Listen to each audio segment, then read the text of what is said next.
Sim. É, É, mas passou e ficou. não, meus pais são pau rodado. Meus pais vieram do Nordeste na década de 40, para Mato Grosso. E eu já nasci aqui, então sou pau fincado.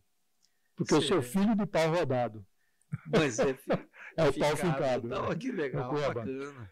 Mas essa paixão por Cuiabá, pela cultura, principalmente, ela vem de longo tempo. E isso aí me faz voltar ao meu passado, que o meu jardim de infância, meus caros colegas, meus caros amigos, foi na Praça da República. Eu cheguei ali na Praça da República com 6 anos de idade e saí aos 14 anos para ser servente de carpinteiro na construção da matriz da igreja. Né? Assisti a demolição da igreja, que me doeu bastante naquele dia, chorei, né? Eu era um pré-adolescente, né? Porque